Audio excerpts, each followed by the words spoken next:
दा लगा दें, सिंगल है।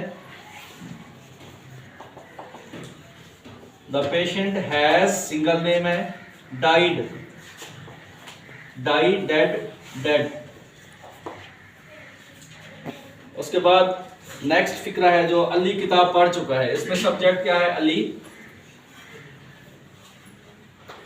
सिंगल नेम है, हैज, पढ़ना, रीड, रीड, रेड, रेड। ये READ जो है, रेड पढ़ते हैं इसको। Ali has read the book.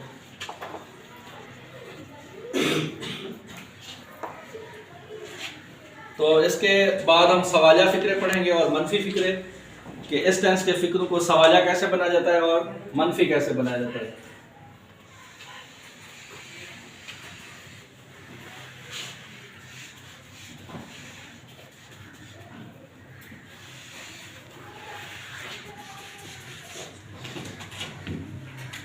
Interrogative sentences.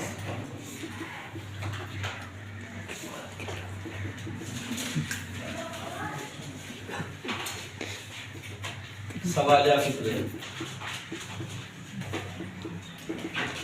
तो इस टेंस के फिक्र को सवालिया में तब्दील करने के लिए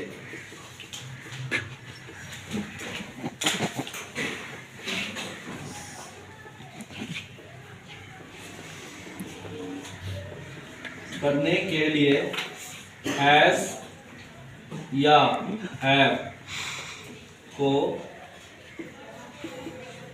शुरू में यानी सब्जेक्ट से पहले लगाएंगे,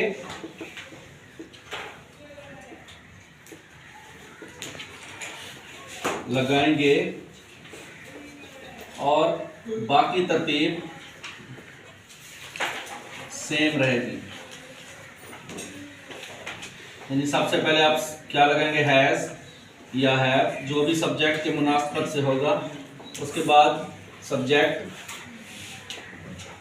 उसके बाद वर्ब की थर्ड फॉर्म, और आखिर में ऑब्जेक्ट, और सवाल निशान लाजमी देंगे आप। अब जैसे क्या अम्मी नाश्ता तैयार कर चुकी है, तो इसमें आपने सबसे पहले देखना है कि सब्जेक्ट क्या है। अम्मी सिंगल नेम है तो इसके साथ हम हैज लगाएंगे, हैज मदर कुक्ड, कुक्ड भी लिख सकते हैं आप, प्रिपेयर्ड भी लिख सकते हैं। Has mother cooked breakfast. एक और मिसाल भी दे देते हैं, क्या तुम पानी का गिलास पी चुके हो। तो इसमें सबसे पहले हमने हैज या हैव का तस्वर करना है कि हैज है या हैव। यू है, यू के साथ हैव आता है, तो have you. Drink, drunk, drunk third form लगाएंगे, हैव यू ड्रंक।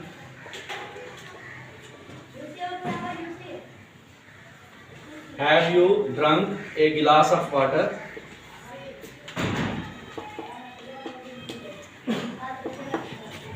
इसके बाद हम मनफी फिक्रे भी कर लेते हैं, नेगेटिव सेंटेंसेस।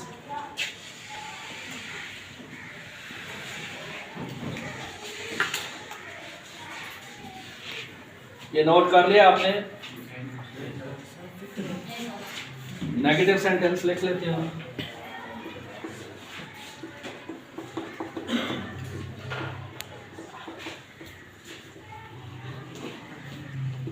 मनफी फिक्रे, जिसमें नहीं का इस्तेमाल हो उसको हम नेगेटिव सेंटेंस कहते हैं।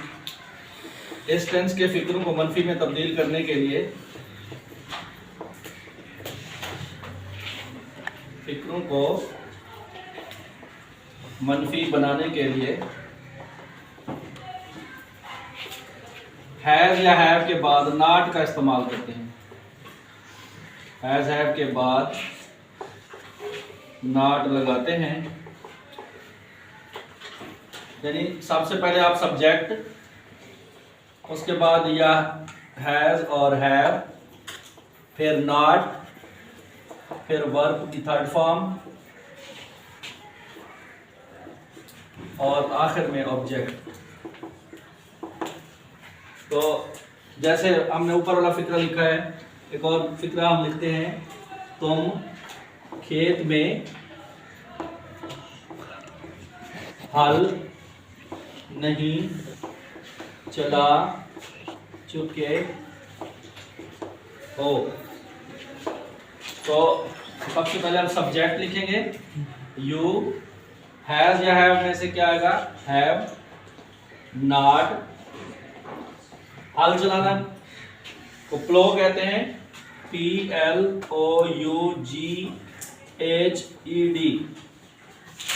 you have not plowed in the field।